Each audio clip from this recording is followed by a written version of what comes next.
I welcome you all on Kasi Prant Vidya Bharati Kasi Prant YouTube channel. Now, dear student, today I have brought a very model question paper of 2004 to 2025. Let us see. This question paper is going to be very important for you. Let us solve this model paper right now. This is the model paper. As I already told you, this is the model paper of 2024 to 2025. Let us see. The entire question paper is for 100 marks. And time duration is 3 hours and 15 minutes. Now, before we go to solve this passage, there are some important instruction have been given to you. And until we study about this instruction, we will not able to solve it. What kind of instruction have been given? The first 50 minutes are allotted to the candidates for reading the question paper. My dear student, this 15 minutes have been given extra for you so that you can read the entire question paper. 3 hours will be given for the paper and 50 minutes have been given extra. It is just because of you can read this question paper. So you don't need to hurry.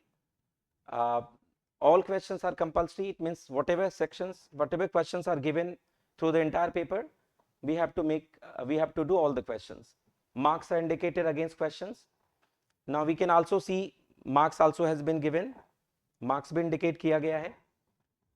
इस paragraph के बाद questions दिए गए नीचे और हर question के सामने marks indicate किया गया है.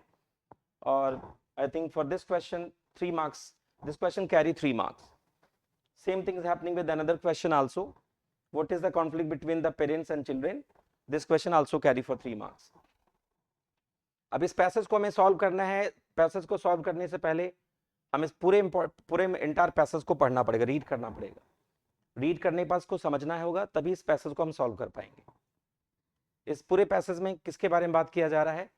पूरे पैसेज को पहले पढ़ते हैं. Read the following passage carefully and answer the questions that follow. The shift in the mindset of India's younger generation. The shift in the mindset of India's younger generation is quite visible. यहाँ पे बात किया जा रहा है younger generation के बारे में बात किया जा रहा है. आज की जो यंगर जनरेशन है वो बहुत ज़्यादा आप देख सकते हैं क्वाइट विजिबल है. आप देख सकते हैं काफ़ी चेंजेस देख सकते हैं उसमें यंगर जनरेशन में. हालांकि वो बहुत ज़्यादा पैट्रियोटिक हैं. आज के यंगर जनरेशन में आप लॉट्स ऑफ चेंजेस देख सकते हैं. You can see so many changes in the younger generation. और दूसरी तरफ देखा जाए वो बहुत पैट्रियोटिक हैं. Prepare to join any movements, हमेशा रेडी रहते हैं किसी भी मूवमेंट को ज्वाइन करने के लिए. March waving political flags, join Facebook groups. आज की जो मॉडर्न जनरेशन है वो पॉलिटिकल फ्लैग्स में बात करें चाहे ज्वाइन फेसबुक ग्रुप्स की बात करें, फेसबुक ग्रुप्स को भी ज्वाइन कर में बहुत एक्टिव है. They are not in most cases convinced by the India culture. देखा जाए कि आज की यंग जनरेशन जो है पूरी तरह से इन्फ्लुएंस है. किससे इन्फ्लुएंस है? 3 चीजों से बहुत ज्यादा इन्फ्लुएंस है. देयर आर 3 थिंग्स जिससे हमारे इंडियन जो हमारी यंगर जनरेशन बहुत ज्यादा इन्फ्लुएंस है वो है ग्लोबलाइजेशन. दूसरी चीज है ग्लोबलाइजेशन के अलावा टेक्नोलॉजी से भी बहुत इन्फ्लुएंस है और सोशल मीडिया से. तो आप देख सकते हैं यहाँ पे कि इंडिया की Facebook groups they are not in most cases convince. लेकिन बहुत से ऐसे केसेस हैं जिसमें हमारी यंग जनरेशन कन्विंस नहीं हो पाई है. वो कौन कौन सी केसेस हैं? Like in fact they ask questions that evidence their dissatisfaction with and disinterest in what we call culture, values and ethics. Why do we live in a joint family? I believe in God but not in temples or puja. Why can my parents not understand me? They are turning from obedient to rebellious. Young adults, it is an alarming note and all the same parents say what is wrong with our children, they are going astray. इस paragraph को पढ़ने पे यह समझ में आ रहा है कि हमारा यंग जनरेशन जो है बहुत ज़्यादा उसमें आप चेंजेस देख रहे हैं. लेकिन कुछ केसेस में हमारी इंडियन जो हमारी यंग जनरेशन है बहुत ज़्यादा कन्विंस नहीं है. जैसे किसमें कन्विंस नहीं है? जैसे वो नहीं चाहते हैं कि वो किसी ज्वाइंट फैमिली में रहें. वाई डू वी लिव, उनका हमेशा एक क्वेश्चन रहता है और उनके अंदर हमेशा डिससेटिस्फैक्शन रहती है, हमेशा डिसइंटरेस्ट बना रहता है. मतलब young generation always want to ask the question because they are not satisfied. They have lot of dissatisfaction, they have lot of disinterest. जो हम कल्चर्स, वैल्यूज एंड एथिक्स के बारे में बात कर रहे हैं इनके प्रति उनके अंदर ढेर सारा डिससेटिस्फैक्शन है. Why do we live in joint family? उनका हमेशा ही क्वेश्चन रहता है कि हम ज्वाइंट फैमिली में क्यों रहते हैं। हालांकि उनका बिलीव है गॉड में, लेकिन वो इसमें but not in temples and puja. Why can my parents not understand me? उनका हमेशा ये क्वेश्चन रहता है कि हमारे पेरेंट्स हमें क्यों नहीं समझते हैं।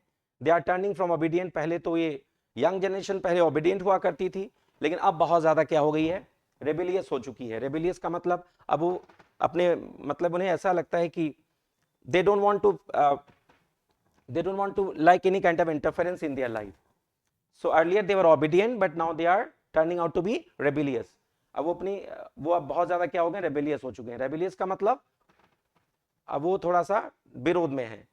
आज के कल्चर्स मॉडर्न मतलब इंडियन कल्चर्स को फॉलो, कुछ कल्चर्स के खिलाफ मतलब कुछ कल्चर के खिलाफ ये हैं, जैसे कि ओबीडियंट तो हैं, they are not turning from obedient to rebellious का मतलब पहले वो ओबीडियंट थे, लेकिन अब वो अपने मम्मी पापा के रेबिलियस जा रहे हैं, खिलाफ जा रहे हैं। अलार्मिंग नोट, जो कि बहुत ज्यादा डेंजरस है, अलार्मिंग नोट है हमारे लिए। आज young generation all the same parents से, और यही दूसरी तरफ सारे पेरेंट्स ये कहते हैं what's wrong with our children, कि हमारे बच्चों के साथ आखिर गलत क्या है, क्या हुआ है, किस वजह से बच्चे हमारी बातों को नहीं मान रहे हैं, और उन्हें ऐसा लगता है कि दे आर गोइंग एक्स्ट्रे, कहीं ना कहीं वो मिसगाइड हो रहे हैं। आप किसी भी इंडियन से मिलेंगे और आप उससे क्वेश्चन पूछेंगे आप कैसे हो, तो सिंपल उनका आंसर होगा most probably the chances are your questions will be answered, you can see how your question will be answered. आपको पता है कि अगर आप किसी भी इंडियन व्यक्ति से अगर ये क्वेश्चन पूछते हैं आप कैसे हैं, तो चांसेस ये बनेंगे कि आपके क्वेश्चन आंसर किए जाएंगे कि by God's grace everything is fine. उनका यही आंसर होगा कि भगवान की कृपा से सब कुछ फाइन है, लेकिन देखा जाए तो फाइन होता नहीं है, फिर भी उनका आंसर जो होता है everything is fine. Why it is possible? कहीं ना कहीं देखा जाए ये कल्चर्स का ही प्रभाव है। इंडियन कल्चर्स इतना स्ट्रांगली वो बाउंड है। This is the fruit of culture. ये सब इसलिए हो पा रहा है क्योंकि फ्रूट है, हमारे फ्रूट ऑफ कल्चर है, समझ लीजिए आप। फ्रूट ऑफ कल्चर की वजह से ऐसा हो पा रहा है क्योंकि India is famous not in India is famous because of its cultures only, because of cultures only, deep satisfaction despite ups and downs। आपको पता, आप देख सकते हैं, you can see so much of dissatisfaction, so you can see lot of satisfaction on the youth face, although they have lots of ups and downs in their life। आपको पता है young generations nowadays they can see lot of ups and downs in their life, उनके life में ढेर सारे ups and downs हैं, उसके बावजूद भी आप देख सकते हैं उनके ढेर सारा सेटिस्फैक्शन आपको सेटिस्फैक्शन के फेस पे देखने को मिलेगा। ये सेटिस्फैक्शन क्यों देखने को मिल रहा है? क्योंकि कहीं ना कहीं वो इंडियन पीपल हैं, जो इंडियन जनरेशन है, बहुत ज्यादा कल्चर्ड है, और इंडिया इसीलिए फेमस है अपनी कल्चर के लिए। India's values have kept India strong and United despite thousands of years of invasion. आपको पता है कि India's value have kept, India की जो वैल्यूज है इसी वजह से इंडिया बहुत स्ट्रॉन्ग है, बहुत यूनाइटेड है। अगर Indian if there is no cultures, if Indian people are not cultured, तो the country of India would not have been so strong। तो इंडिया उतनी स्ट्रॉन्ग ना होती। तो इंडिया स्ट्रॉन्ग है, यूनाइटेड है, इसी वजह से है क्योंकि thousands of years of invasion, इतने सालों तक, हजारों वर्षों से देखा जाए काफी इन्वेजन हुए हैं, अटैक हुए इंडिया पर, उसके बावजूद भी हमारी इंडिया बहुत स्ट्रॉन्ग मानी जाती है, इसी वजह से क्योंकि इंडिया बहुत ज्यादा कल्चर्ड है। However the youth of today are being raised differently from those in previous generation. देखा जाए कि आज की यूथ जनरेशन जो है किस डिफरेंट तरीके से प्रीवियस जनरेशन की तुलना में आगे बढ़ रही है, प्रीवियस जनरेशन की तरह आगे बढ़ रही है। Information as their fingertips, और आप देख सकते हैं if you ask any kind of question from the young generation, they are having lot of information on their finger tips.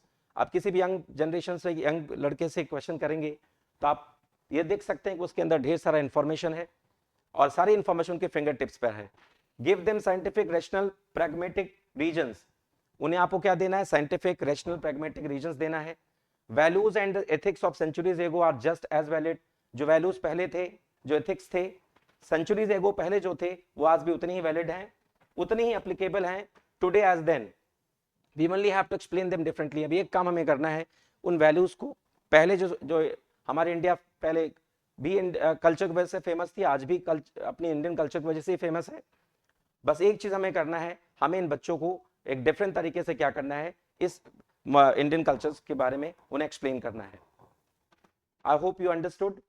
इस पूरे इंटायर पैराग्राफ में हमें यही देखा है कि पूरे इस पैराग्राफ में ये बताया गया पैसेज में कि कैसे हमारी यंग जनरेशन पूरी यंग जनरेशन में का माइंडसेट विजिबल है। आप देख सकते हैं आज के यंग जनरेशन का माइंडसेट क्या है। उनका माइंडसेट ये है कि आप ये नहीं कह सकते वो पैट्रियाटिक नहीं है, पैट्रियाटिक हैं और किसी भी मूवमेंट को ज्वाइन करने के तैयार हैं, चेंजेस भी चाहते हैं वो, लेकिन उनका हमेशा कहीं ना कहीं उनके दिमाग में क्वेश्चन रहता है, they always dissatisfied, they want to know from their parents, क्या अपने पेरेंट्स से जानना चाहते हैं। They want to ask the question why we should live in joint family, हमें जॉइंट फैमिली में क्यों रहना चाहिए। They always oppose to their parents. एक तरफ तो कहते हैं कि दे बिलीव इन गॉड, एक तरफ उनका मानना है कि गॉड में बिलीव करते हैं, वहीं दूसरी तरफ वो उनका ये भी कहना है कि why should we go to temple for, या why should go for, why should go to temple and why should do puja and all that. कहने का मतलब है एक तरफ तो गॉड में बिलीव करते हैं, दूसरी तरफ टेंपल जाने के लिए अपोज करते हैं। आप उन्हें लगता है कि ठीक है, आई believe in God, it's okay. और वहीं और why can my parents not understand मी, हमेशा इन यंग जनरेशन के लोगों का, मॉडर्न जनरेशन के लोगों का एक ही क्वेश्चन रहता है कि उनके पेरेंट्स मुझे क्यों नहीं समझते हैं। ठीक है, इस तरह से आप देख सकते हैं कि वो केसेस में, इस केसेस में देख सकते हैं कि ये जो यंग लड़के हैं, यंग जनरेशन जो है वो बहुत ज़्यादा रेबेलियस हो चुकी है और वो उतनी ज़्यादा ओबीडियंट नहीं है। इसका कारण क्या है, और पेरेंट्स भी बहुत डिससेटिस्फाइड हैं। क्यों डिससेटिस्फाइड है, उन्हें समझ नहीं आता कि what's wrong with their children, with our children. आखिर उन्हें ये समझ नहीं आता कि प्रॉब्लम क्या है हमारे बच्चों के साथ, आखिर ये क्यों एस्ट्रे हो रहे हैं, क्यों बिगड़ रहे हैं। सारे क्वेश्चंस हैं दिए गए हैं, 3-3 नंबर के क्वेश्चन हैं। आप देख सकते हैं क्या चेंजेस है mindset of the Indian youth, Indian youth के माइंडसेट, क्या चेंज है इंडियन यूथ के माइंडसेट में जो आपको आजकल दिख सकती है, क्या चेंजेस है। चेंजेस आपको ये दिखेगा, इसका आंसर आप कहां से मिलेगा आपको, इसका आंसर आप देख सकते हैं कि ये आंसर आप यहां से आप कर सकते हैं। 10 यहां से इसका answer, the shift in the mindset of India young generation is quite visible. यहां से आप इसका आंसर दे सकते हैं कि इंडियन जनरेशन बहुत, यंग जनरेशन क्वाइट विजिबल है, बहुत पैट्रियाटिक हैं, हमेशा रेडी रहते हैं किसी मूवमेंट को ज्वाइन करने के लिए। March waving political flags, join Facebook groups, they are not in most cases convinced by Indian culture. ठीक है, यहां तक आप इसका आंसर कर सकते हैं, फेसबुक ग्रुप्स तक, या they are not in most cases में कन्विंस भी नहीं होते हैं। ठीक है, तो इसका प्रॉपर आंसर जो होगा, पहले क्वेश्चन का आंसर जो होगा वेविंग पॉलिटिकल फ्लैग्स तक आप लिख सकते हैं, फर्स्ट क्वेश्चन का आंसर यहां तक होगा। ठीक है, उसके बाद सेकंड क्वेश्चन है, what is the conflict between the parents and children. आज क्या सबसे बड़ा कॉन्फ्लिक्ट क्या है पेरेंट्स और बच्चों के बीच में। कॉन्फ्लिक्ट ये है कि एक तरफ तो पेरेंट्स कहते हैं कि, पेरेंट्स का ये कहना है कि हम, मतलब वाई, और चिल्ड्रन का डिफरेंट पॉइंट ऑफ व्यू है। पेरेंट्स चाहते हैं कि हमारे हमारे जो पेरेंट्स का ये मानना है कि हमारे बच्चे जो है, what's wrong with our children, हमारे बच्चों के साथ क्या रॉन्ग है। ठीक है, ये पेरेंट्स का मानना है। वहीं चिल्ड्रन का मानना है कि why do we live in joint family, I believe in God but not in temples और पूजा। तो इस क्वेश्चन का आंसर यहाँ पे है। अगला क्वेश्चन आपके सामने, how has Indian culture affected our attitude, कैसे इंडियन कल्चर ने हमारे एटीट्यूड को अफेक्ट किया है।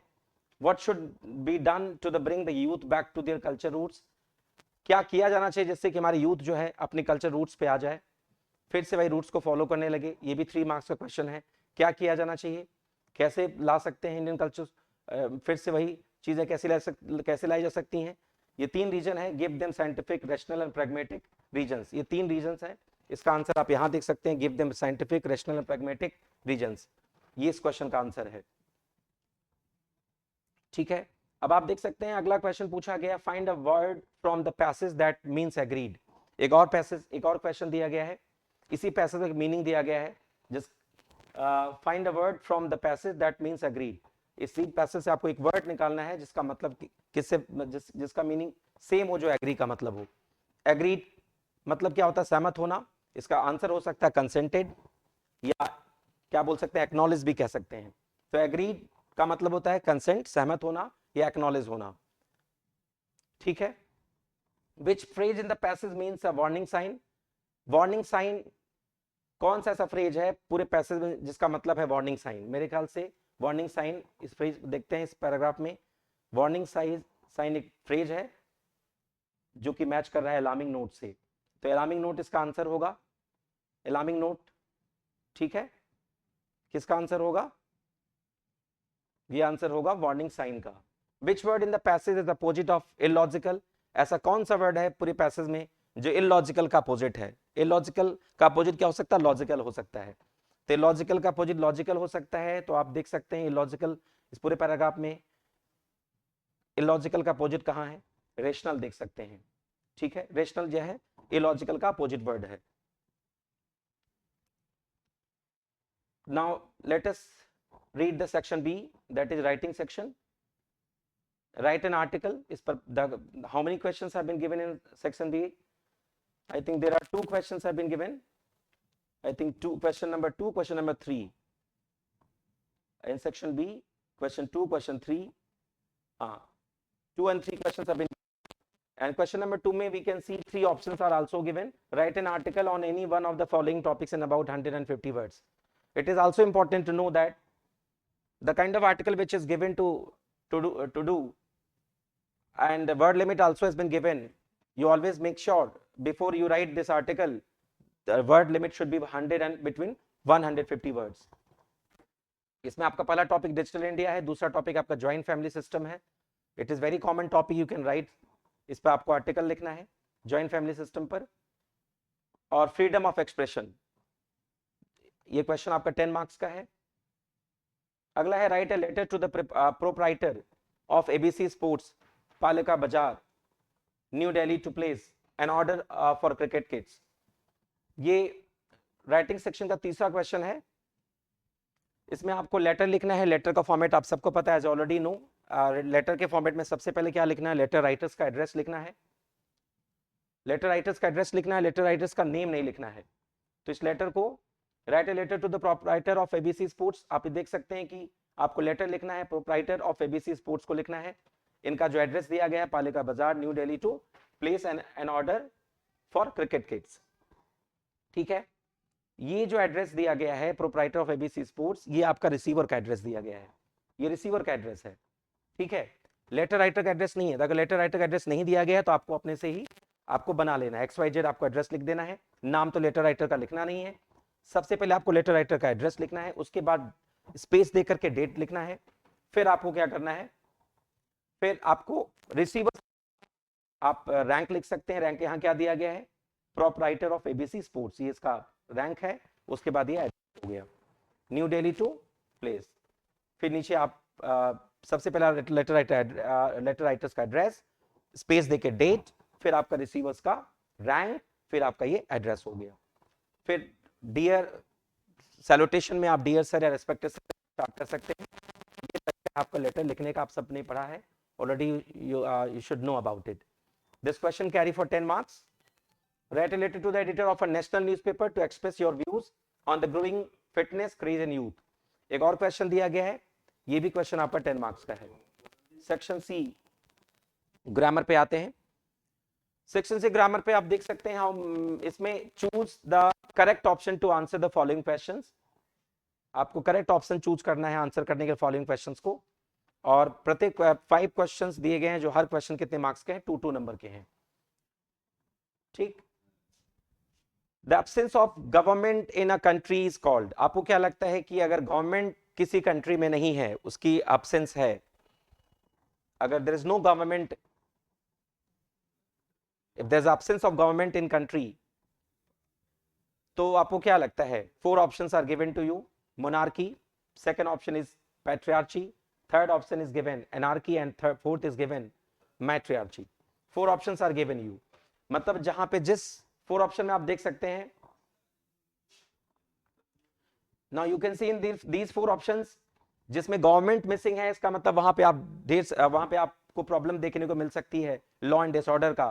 तो जहां लॉ एंड डिसऑर्डर ही नहीं है, वहां पे ऑप्शन कौन सा सही होगा? एनार्की वाला ऑप्शन रहेगा. एनार्की का मतलब होता है जहां पे जिस in a country where there is no law and order. तो यहाँ पे लॉ एंड ऑर्डर के एब्सेंस की बात किया जा रहा है, गवर्नमेंट ही नहीं वहां पे एब्सेंस है. इसका मतलब ये हुआ, इसका ऑप्शन क्या होगा आपका? एनार्की होगा. Anarchy it means what? Anarchy मतलब if there is no law and order in that country, so option will be anarchy. Another question has been given, phrase inching towards. Inching towards का मतलब होता है moving slowly या moving gradually in direction, in particular direction.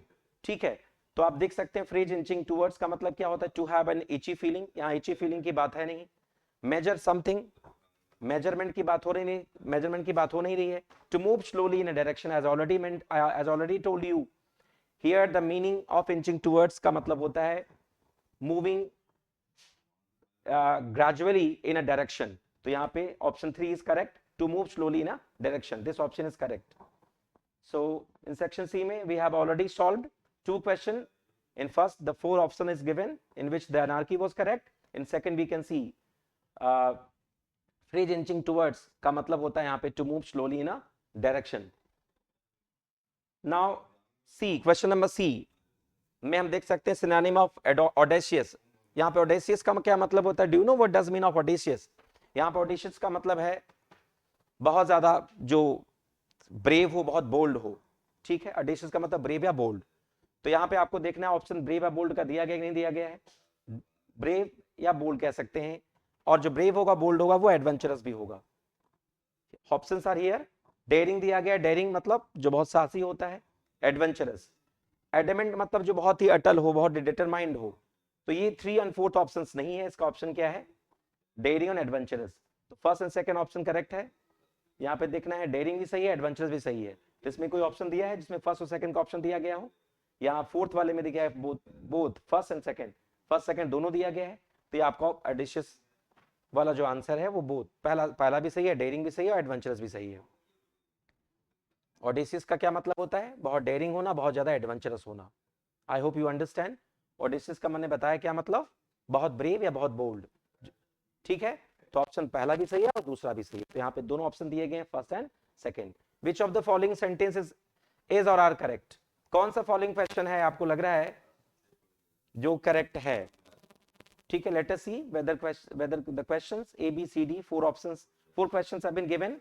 Let us try to find out whether there is any error in this particular questions or not. The excess production is usually imported abroad. बहुत ज्यादा excess production होता है तो उसको क्या किया जाता है? यूजुअली इंपोर्ट कर दिया जाता है. ठीक है, इंपोर्ट का मतलब इंपोर्ट का मतलब बाहर से कोई चीज मंगाना. ठीक है, इंपोर्टेड अब्रोड. ठीक है, तो ये excess production is usually imported abroad. इसमें कोई प्रॉब्लम नहीं है. एक्सेस प्रोडक्शन को जनरली क्या कहता है? इंपोर्ट कर दिया जाता है अब्रोड को. You must not exceed the prescribed word limit. आपको एक्सीड नहीं करना चाहिए प्रेस्क्राइब्ड वर्ड लिमिट को. प्रेस्क्राइब्ड वर्ड लिमिट को मतलब जो भी आपको प्रेस्क्राइब्ड वर्ड लिमिट दिया गया है उसको आपको बढ़ाना, एक्सीड नहीं करना चाहिए. तो मस्ट के साथ वर्ब की फर्स्ट फॉर्म लगी, एक्सीड है, करेक्ट है, कोई इसमें प्रॉब्लम नहीं है. He is the well acquainted to me. वो मुझसे पूरी तरह से परिचित है. अक्वेंटेड के बाद जो प्रीपोजिशन टू लगा है इसकी वजह से सेंटेंस पूरी तरह से करेक्ट है. Is well acquainted to me का मतलब क्या हुआ? This question is absolutely correct. It is because the word acquaintance is followed by preposition to only. Now let us see the question D. Either you or go. Either you go or stay. Either you go or stay मतलब either आपका क्या है? Either के बाद आपका pronoun आया है you, और के बाद आपका पार्ट ऑफ स्पीच में stay आया है. stay कौन सा पार्ट ऑफ स्पीच है? stay आपका verb है. तो either के बाद pronoun और के बाद verb. यहां पे कैसे फाइंड आउट करोगे कि गलत है या सही? अगर either के बाद पार्ट ऑफ स्पीच में pronoun आया है तो और के बाद भी पार्ट ऑफ स्पीच में pronoun आना चाहिए. यहाँ पे आइदर के बाद पार्ट ऑफ स्पीच में यू आया है जो कि pronoun है, और के बाद पार्ट ऑफ स्पीच जो कि स्टे है जो कि verb आया है. Same part of speech should be used after either. So here we can see you which is a pronoun. Either के बाद यू आया जो कि pronoun है, और के बाद यहाँ पे स्टे आया जो कि क्या है? verb है.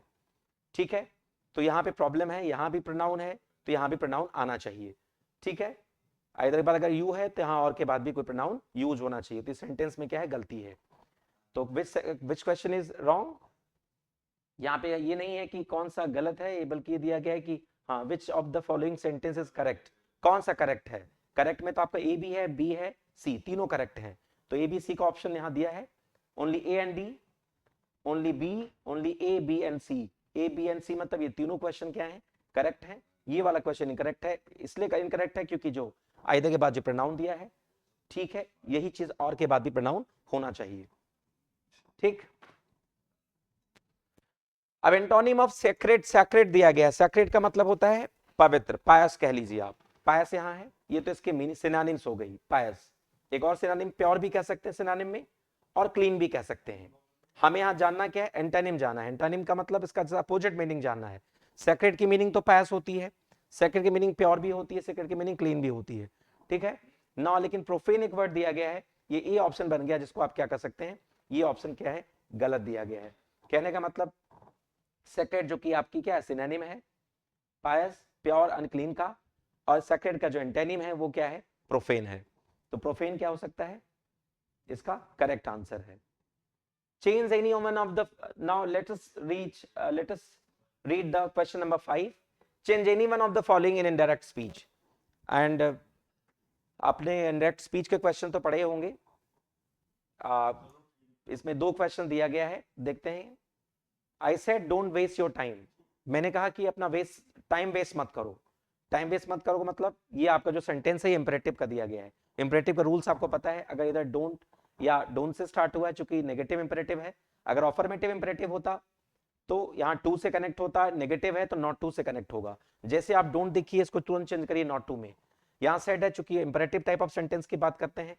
अब यहाँ मैंने कहा कि अपना समय वेस्ट मत करो, अपना समय वेस्ट मत करो मतलब मैंने एडवाइस किया, यहाँ पे आप देख सकते हैं एडवाइस का भाव आ रहा है, तो यहाँ सेट की जगह क्या कर देंगे, एडवाइस। आई एडवाइज, अब डू नॉट को चेंज करना है नॉट टू में, I advise not to waste your time है, तो यहाँ योर चूंकि आपका सेकंड पर्सन का प्रोनाउन दिया गया है, तो सेकंड पर्सन का जो प्रोनाउन है will be changed according to the object of reporting verb. Here reporting verb object is missing, it is not given object of reporting verb. If there is no object of reporting verb, we either it can be third person or it can be a first person. ठीक है, तो यहाँ पे अगर your second person का pronoun है, ये change होगा किसके हिसाब से, यहाँ के ऑब्जेक्ट के हिसाब से चेंज होगा। ऑब्जेक्ट नहीं दिया गया है तो यहाँ कोई थर्ड पर्सन का प्रोनाउन मान लेंगे, थर्ड पर्सन मानेंगे तो यहाँ पे योर का क्या हो जाएगा, हिज हो जाएगा। ठीक है, तो I advise not to waste his time, या अगर आप फर्स्ट पर्सन का प्रोनाउन मानेंगे तो I advise not to waste my time. ठीक है, Rohit said to us let us go for a picnic, जहां पे लेट अस देखिए वहां सीधे इसको आपको चेंज करना है, दैट दे शुड में चेंज करना है, और यहाँ सेट को चेंज कर देना है, लेटेस्ट वाले सेंटेंस में सेट को चेंज करना प्रपोज्ड में या तो सजेस्टेड में। तो रोहित को क्या किया मैंने, रोहित सेड टू अस का मतलब रोहित प्रपोज या suggested that they should go for a picnic. तो मैं आज already told you let us will be changed into that they should, and said will be changed, said to will be changed into suggested or proposed। तो यहाँ पे said to को किस में change करना है, आपको प्रपोज में चेंज कर देना है। said to को किस में चेंज करना है, प्रपोज में या सजेस्टेड में। तो Rohit suggested that, let us को किस में चेंज करना है, that they should में। they proposed या they suggested that they should go for a picnic, this will be a right answer। combine any one of the following is as directed। B question में दो question दिए गए हैं, combine any one of the following as directed, आपको combine करना है इन दोनों क्वेश्चंस को। I can give you a dress, I can give you a dress, पहला सेंटेंस है, दूसरा है my mother gifted it to me, और ये जो ड्रेस मैं आपको दे सकता हूं वो ड्रेस किसने गिफ्ट की है मुझे, मेरी मदर ने गिफ्ट किया है। इस पूरे सेंटेंस को आपको चेंज करना है, कॉम्प्लेक्स सेंटेंस बनाना है। कॉम्प्लेक्स के लिए आपको पता है, everybody knows it, how important subordinating conjunction if you are going to change from if any two sentence is going to be changed into complex sentence, it means the importance of subordinating conjunction is very much, so we can use subordinating conjunction in that situation। तो subordinating conjunction क्या है, सारे question में जैसे who हो गया, what हो गया, that हो गया, ये सारे subordinating conjunctions हैं जो लगा करके दोनों सेंटेंस को आपको क्या करना है, जोड़ना है। किस सेंटेंस को जोड़ना है, किस सेंटेंस को जोड़ने की बात कर रहे हैं हम, I can give you a dress, my mother gifted to me, मैं आपको ड्रेस दे सकता हूं, वो ड्रेस दे सकता हूं जो कि मेरी मदर ने मुझे क्या किया, गिफ्ट दिया है। तो इसको अगर कंबाइन करेंगे कॉम्प्लेक्स में तो इसके लिए आपको सबऑर्डिनेटिंग कंजक्शन लगाना पड़ेगा, और आपको पता है सबऑर्डिनेटिंग कंजक्शन क्या है, सबऑर्डिनेट कंजक्शन किसे बोलते हैं, सबऑर्डिनेट कंजक्शन के लिए, अच्छा सबऑर्डिनेट कंजक्शन जैसे आपका दैट हो गया, तो अभी देखते हैं कि कैसे कौन सा सबऑर्डिनेट कंजक्शन इसमें लगेगा। ठीक है, तो I can give you a dress, मैं आपको ड्रेस दे सकता हूं, मेरी मदर ने मुझे इसको गिफ्ट किया है, तो I can give you dress that my mother gifted to me, यहां क्या लगा देंगे, दैट लगा देंगे। ठीक है, जो कि दैट क्या है आपका, दैट क्या है आपका, दैट क्या है आपका, दैट क्या आपका सबऑर्डिनेटिंग कंजक्शंस हैं। अब यहां पे एक और क्वेश्चन दिया गया, डू इट और लिव इट, इसको कंपाउंड बनाना है। तो कंपाउंड बनाने के लिए क्या करना है आपको, फॉर चेंजिंग फ्रॉम कंपाउंड कैसे बनेगा, कंपाउंड बनाने के लिए आपको क्या करना है, कोऑर्डिनेटिंग कंजक्शन जोड़ने हैं।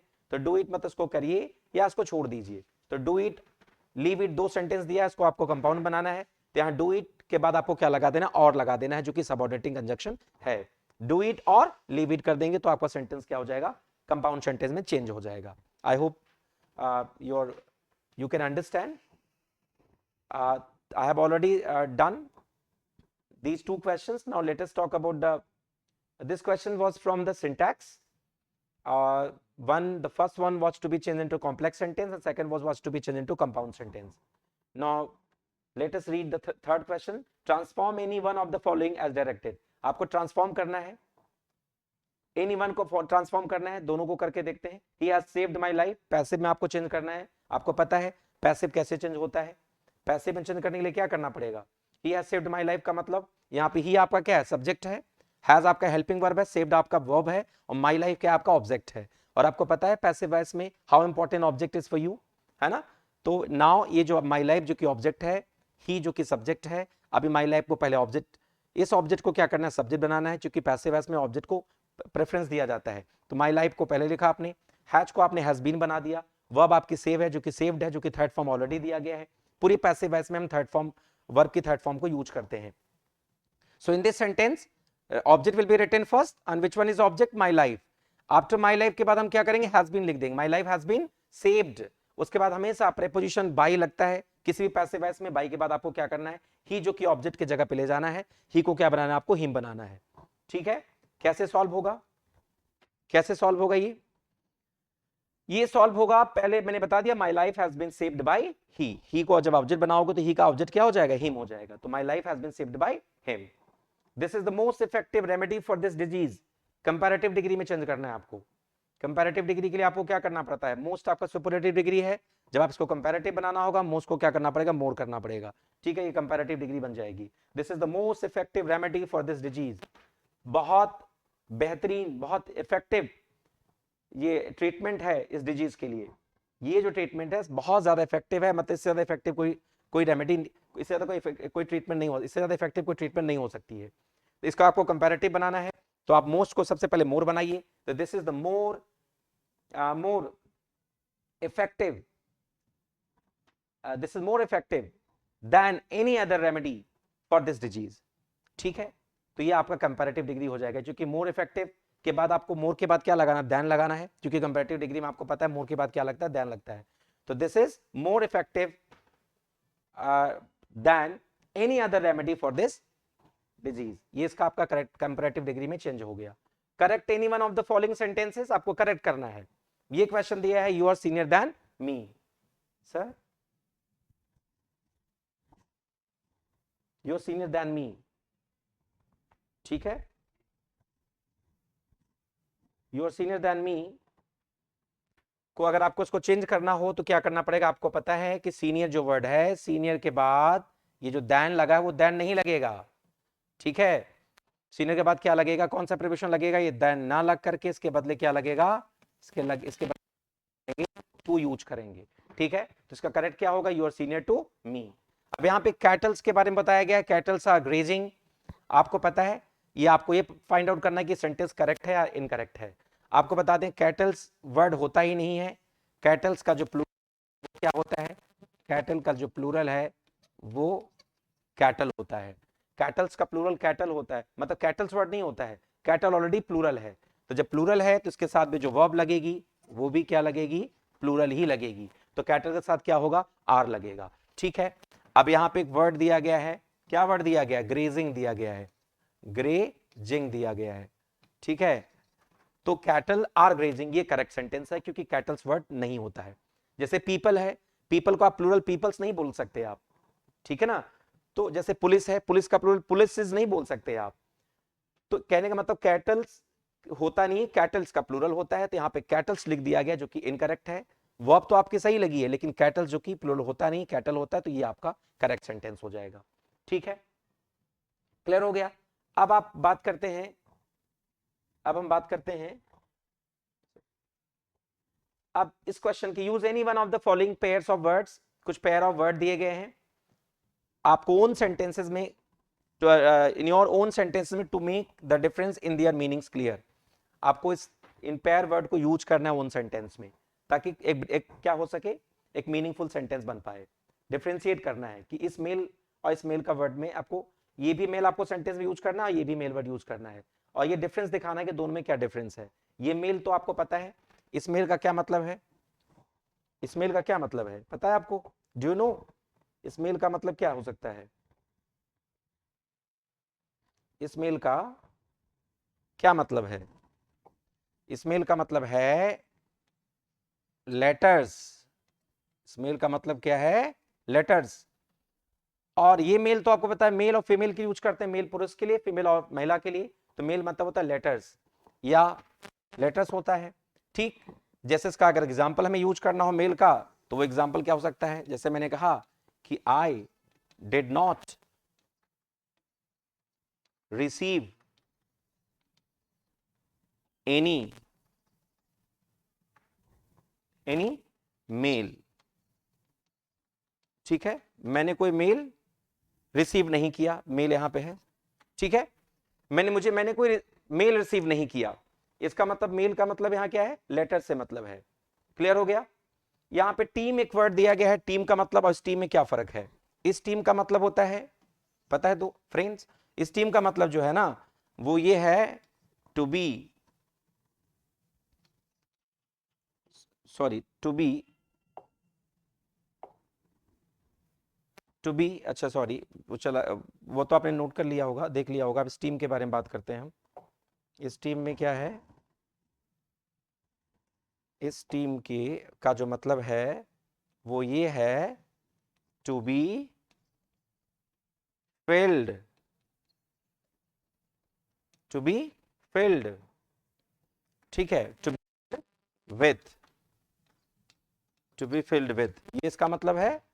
और एक इसका मतलब है और टू बी, वही मतलब है to be full of, to be full of, to be full of. बार बार ही मिस्टेक हो जा रहा है, चलिए नो प्रॉब्लम, इट्स ओके।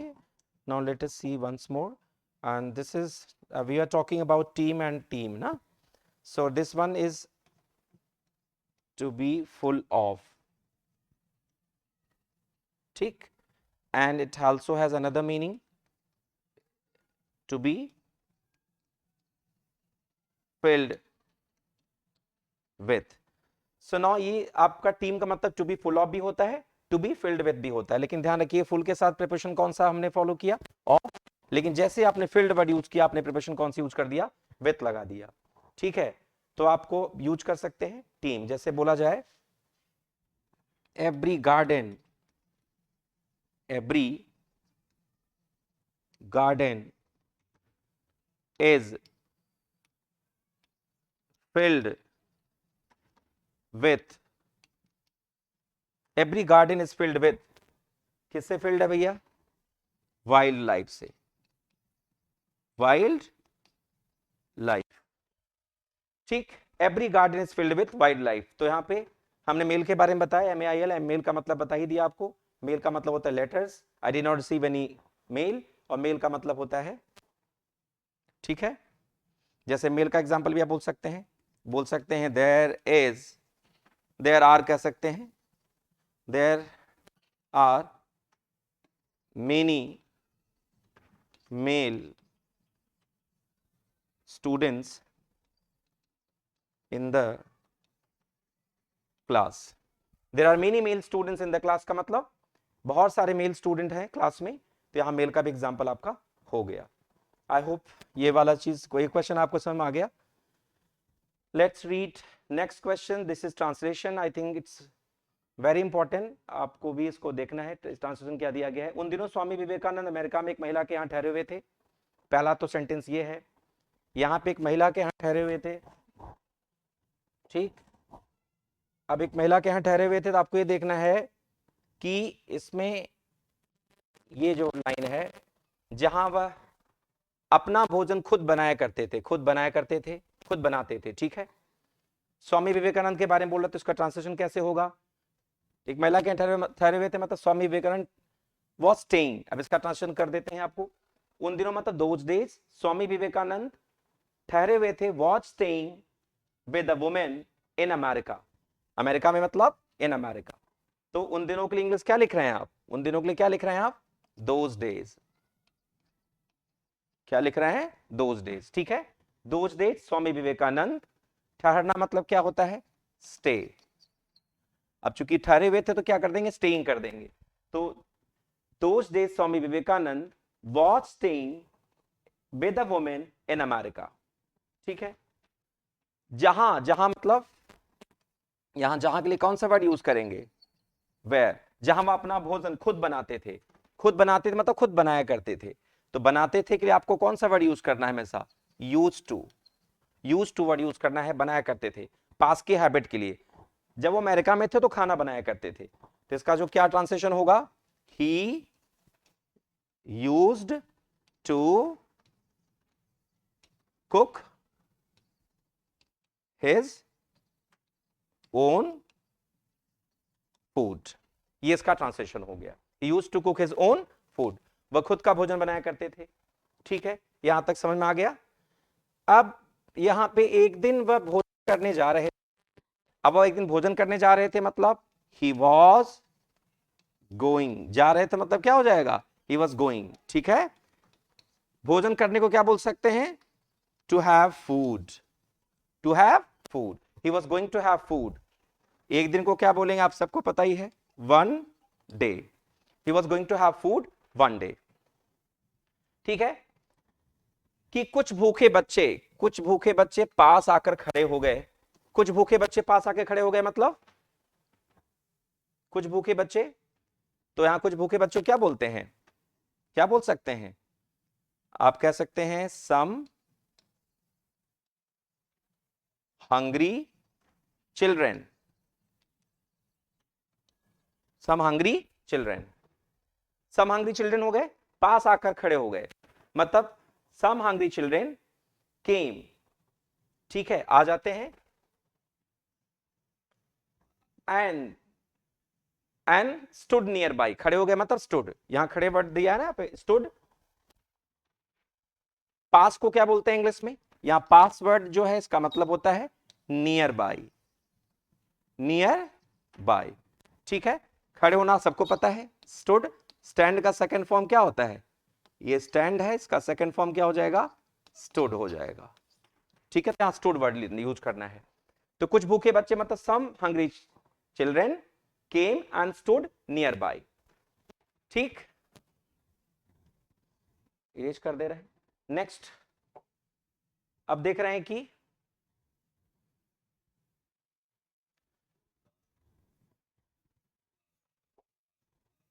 ठीक है, नाउ लेट अस रीड। उसके बाद दिया गया है स्वामी विवेकानंद ने अपनी सारी रोटियां उन बच्चों में बांट दी। अब सारी रोटियां बांट दी बच्चों में, तो यहां पे स्वामी विवेकानंद बांट दिया, डिस्ट्रीब्यूटेड ऑल रोटीज या ऑल ब्रेड कह सकते हैं, अमंग दो चिल्ड्रेन। अमंग मतलब कि बीच में, उन बच्चों के बीच में, उन बच्चों के बीच के लिए हमने क्या किया? अमंग वर्ड यूज किया। ठीक है, बीच के लिए। तो यहां पे Swami Vivekananda distributed all the, Swami Vivekananda distributed. ठीक है, तो यहां पे क्या बोल सकते हैं? यहां जो विवेकानंद, स्वामी विवेकानंद, स्वामी विवेकानंद डिस्ट्रीब्यूटेड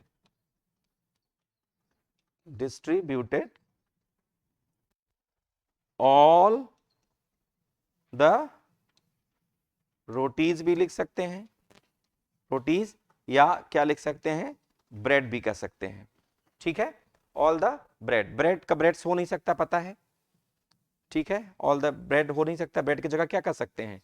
इसके जगह हम क्या बोल सकते हैं? Lobes of bread. ठीक है, तो स्वामी विवेकानंद ने क्या किया? डिस्ट्रीब्यूटेड किया all the breads among the children. ठीक है, अब यह देख महिला ने उनसे पूछा, सीइंग दिस, महिला ने पूछा मतलब दैट वुमेन आस्क्ड हिम, क्या पूछा उसने?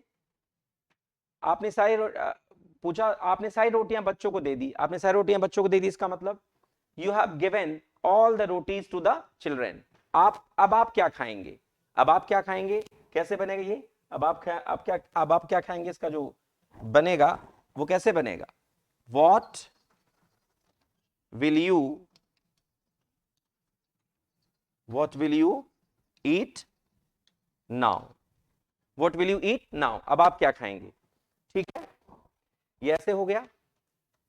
उन्होंने मुस्कुराकर जवाब दिया, रोटी तो केवल भूख शांत करने वाली चीज है। उन्होंने मुस्कुरा के दिया, जवाब दिया, मतलब he smile, he smiled and replied, he smile and replied. क्या रिप्लाइड किया, रोटी तो केवल भूख शांत करने वाली चीज है। ठीक है, तो bread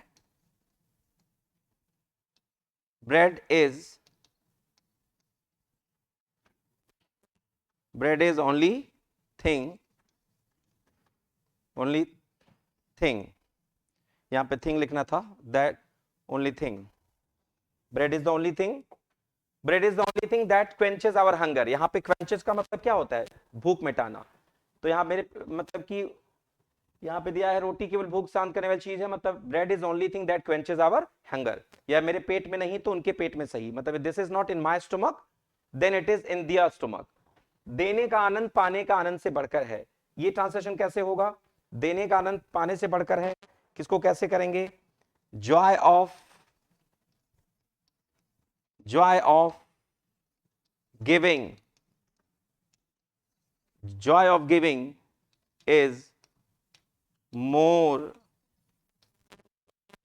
than joy of receiving।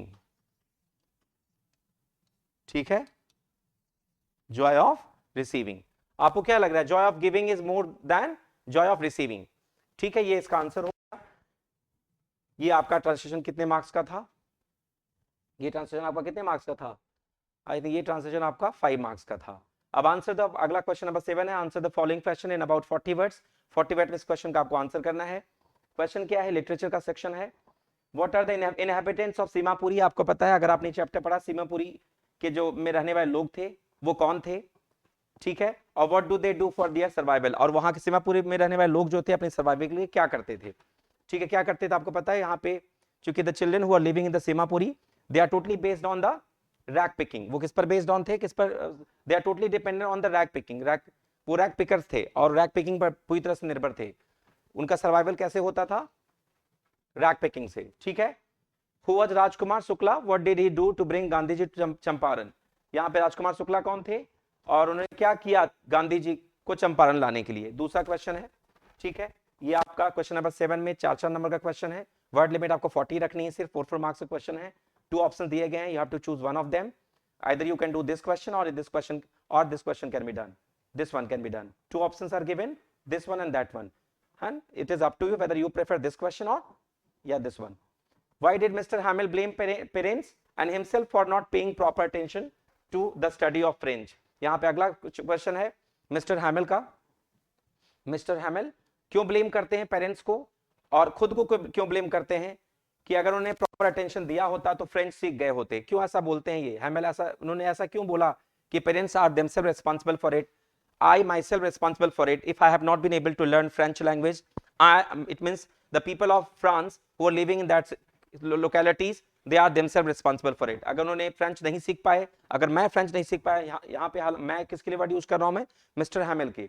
अगर मिस्टर हैमिल ने फ्रेंच नहीं सीख पाया, अगर उनके मम्मी पेरेंट्स वहां उस लोकेलिटी में फ्रांस में रहने वाले पेरेंट्स अगर फ्रेंच नहीं सीख पाए तो वो इस वजह से ऐसा हो पाया क्योंकि उन्होंने पूरा इस पर प्रॉपर अटेंशन नहीं दिया। अगर ऐसा किए होते, they had given the proper attention, they would have improved their language.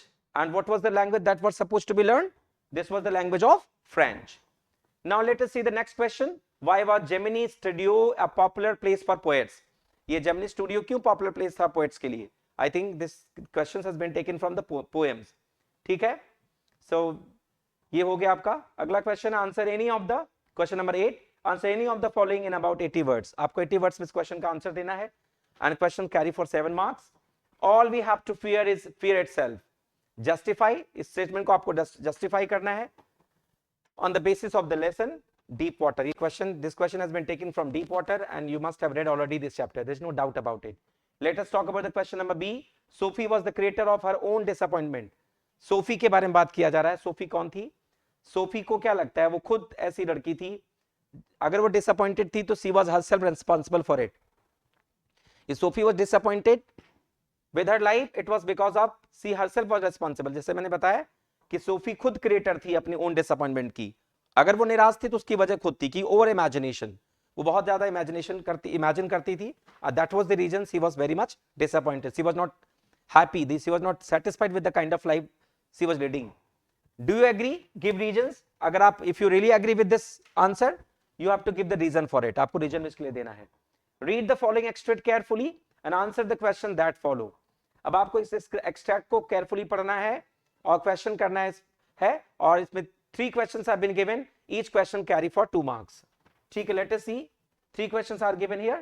This is the paragraph from the poem, and you won't be able to answer this paragraph until you read this paragraph right now. This question has been taken from My Mother at 66, which was written by Kamala Das. ये जो poem उसी chapter से ली गई है. ठीक है. And the old familiar act, my childhood's fear, but all I said was see you soon Amma, all I did was smile and smile and smile. 3 times smile have been used, and it is also you have to answer it. Why 3 times smile? Sometimes question can be also arise. Why in this paragraph 3 times smiles have been used? Smile, smile and smile, and you have to give the reason for it also. आपको उसके लिए reason देना है. What is the fear? What kind of questions have been arise? This is the first question. What is the fear that has always pained the poetess? ऐसी कौन सा डर था जो पोएटेस के मन में हमेशा उनको कष्ट देता था? क्या ऐसा कौन सा फियर था? फियर हमेशा उनके मन में ही था. कमला दास के दिमाग में सभी की बात हमेशा चलती थी कि she was always afraid of losing her, she was always sad. It is just because of she was not aware about when her mother was about to die. कि उनकी मदर की डेथ कब होगी उनको ये नहीं पता था, जिस वजह से हमेशा उठ के रहती थी, हमेशा दुखी रहती थी. कौन दुखी रहता था? पोएटेस. तो यहाँ पे इसका आप आंसर दीजिएगा. What is the contrast between the poetess feelings and her words? इसी में भी बोला गया है. क्या कॉन्ट्रास्ट है, क्या कॉन्ट्रास्ट है पोएटेस की फीलिंग में और उनके द्वारा जो यूज किए गए जो वर्ड्स हैं, उनके द्वारा यूज किए गए वर्ड्स और उनकी फीलिंग्स में क्या डिफरेंस है, ये बताना है आपको. तो यहाँ पे कमला दास ने अपनी फीलिंग्स भी मेंशन की है इस पोएम में और जो वर्ड्स भी यूज किया है, तो उसमें आपको कॉन्ट्रास्ट बताना है. Why did the poetess keep on smiling only? अब आपको, जैसा कि मैं आपको बताया, 3 times smile यूज किया गया है, तो आपको बताना है कि पोएटेस क्यों लगातार, मतलब why did the poetess keep on smiling only, मतलब लगातार वो क्यों हंसती रही, क्यों से स्माइल करती रही वो. ठीक है, इसका भी आंसर देना. तो ये 3 नंबर के 3 क्वेश्चंस हैं, आपके 2-2 नंबर के क्वेश्चन हैं. ठीक है, चलिए अब अगला है right the central idea of any of the following poems. I think these 3 poems have been given and out of 3 poems, and these 2 are very important. So please, it is my humble request for each and every student, prepare the central idea. Either it is, you can prepare this keeping quiet and thing of beauty. Both poems are very important. So learn this, the central idea of these poems. Roadside, if you want to learn it, it will be also helpful for you. तो मेरे ख्याल से keeping quiet और thing of beauty is most important. This poem you should mug up it and you should memorize this important poems for you. ठीक है, write the central idea. Any of the poem, मतलब इनमें से 3 options are given, but एक ही central idea लिखना आपको. Either you can write the central idea of keeping quiet or you can write the central idea of thing of beauty. Both options are given to you. ठीक है, चलिए answer the following question in about 40 words. अब आपको क्या करना है, question number 11 में दिया गया है आपको 40 वर्ड्स में आंसर देने हैं. Now 2 questions have been given in question number 11. What things on the third level were different from those on the other levels? पहला क्वेश्चन है, यहाँ पे लेवल का मतलब क्या है, आपने पढ़ा होगा चैप्टर में. This question has been taken from literature. Do you know that what from which chapter this question has been taken? कौन सी चीज थी थर्ड लेवल पर जो डिफरेंट थी, अलग थी, from those on the other levels, दूसरे लेवल से मतलब दूसरे वर्ड से. आपको ये चीज बतानी है. ठीक है, थर्ड लेवल पे क्या चीजें थी और अदर लेवल पे क्या चीजें थी, उसमें आपको डिफरेंस बताना है. Describe the environmental features of Antarctica.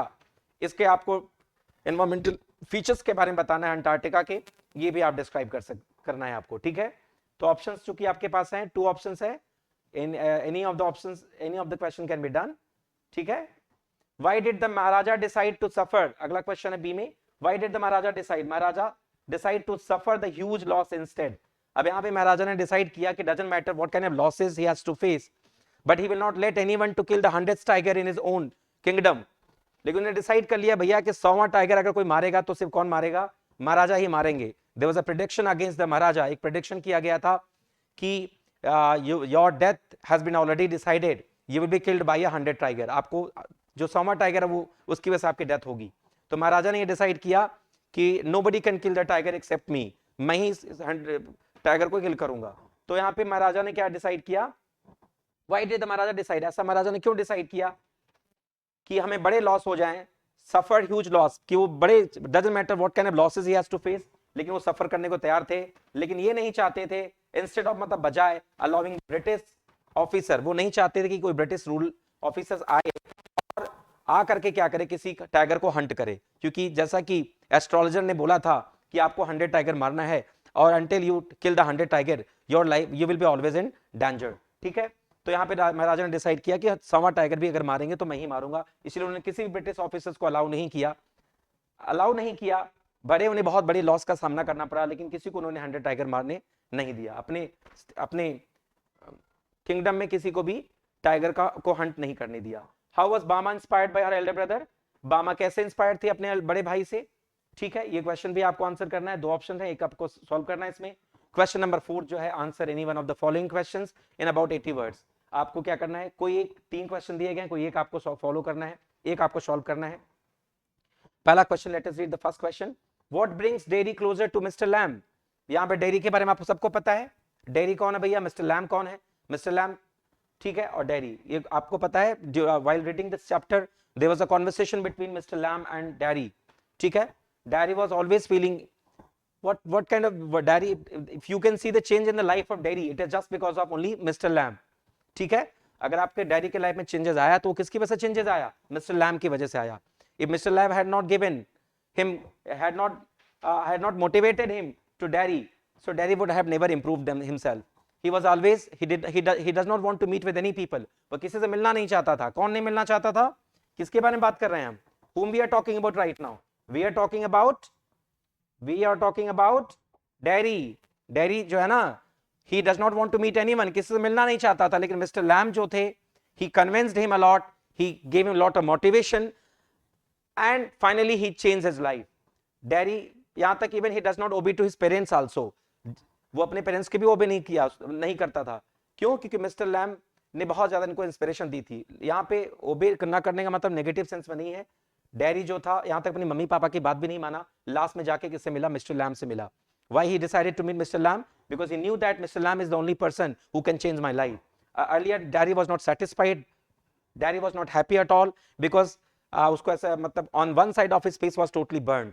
Daddy का एक साइड का चेहरा बिल्कुल जला हुआ था, इसकी वजह से वो मतलब he was not comfortable among the people, इसकी वजह से वो लोगों के बीच में बहुत ज्यादा comfortable नहीं था। On the other hand, Mr. Lamb के बारे में बात करते हैं, we are talking about Mr. Lamb, although he was handicapped, he was also having artificial leg, इसके पास भी artificial leg थे, but he was very positive, he was very confident, he was never feeling negative about himself, and due to this he was able to change the life of Mr. Daddy। ठीक है, let us talk about another question। what impression of सदाओ, सदाओ के बारे में आपको पढ़ना है। सदाओ as a doctor, आपको now finally you come to know that Sadao was a doctor। Sadao was doctor। I think if you have read this chapter you should know about it। what impression of Sadao, कैसा impression था सदाओ का एक doctor के रूप में। what impression of Sadao as a doctor and a human being। ठीक है, आपको पता है doesn't matter, अगर suppose if any patient come to the hospital, या any patient has been admitted to the hospital, and the moment you come to know this patient is your enemy, what will you do that time, क्या करोगे आप। अगर आप ये doctor, the moment doctor will come to know that the patient who has been admitted in my hospital, he is not my he is my enemy, so what will he do, what is his moral responsibility, what will he do at that time। he will not care whether he is my enemy or whether he is my friend, only he will give the priority to treat him। वो क्या priority देगा कि what is important for him, being a doctor, what is my moral responsibility, being a doctor what I have to do, being a doctor I must give a proper treatment to this patient, doesn't matter whether he is my enemy, yeah, he does not care the bitter hostility between them। ठीक है, तो वो क्या, doctor सदाओ के बारे में बात किया जा रहा है। सदाओ एक डॉक्टर थे, लेकिन डॉक्टर से ज्यादा इनके लिए इंपॉर्टेंट था कि ह्यूमन बीइंग थे। तो ह्यूमन बीइंग थे मतलब ह्यूमन, आप डॉक्टर बनने से पहले आप ह्यूमन बीइंग होने की वजह से आपको उस व्यक्ति का ट्रीटमेंट करना चाहिए। तो सदाओं ने भी वही काम किया। Do you form on the basis of the story enemy? ये चैप्टर किससे लिया गया? कौन से चैप्टर के बारे में बात हो रहा है? Which chapter we are talking about? This is the chapter of enemy. The enemy का कैरेक्टर है सदाओ, जो कि एक डॉक्टर है और वो अपने कोई इसका एनिमी है जो उसके यहाँ एडमिट है, जो एनिमी का वो ट्रीटमेंट करता है। जैसे उसको पता चलता है ये वो जो पेशेंट जो उसका एनिमी है, फिर भी उसने क्या किया, ये जानते हुए भी कि मेरा एनिमी है, फिर भी उसने क्या किया, उसका ट्रीटमेंट किया। So now this is the last question I have explain to you. This is the entire discussion. This was the entire discussion of this model paper of 2024 to 2025. I hope I have done explanation properly. Translation I have done so. The first question, which was the unseen passage, was given to you, है ना? For solving any unseen passage, this was the unseen passage which I told you, and for solving this unseen passage, you have to go through until you understand the entire passage. You won't be able to answer of any question. So better read this question carefully. After reading this question, then try to answer it. This is the entire discussion. Thank you very much. Thanks a lot, all of you. That's end of my discussion.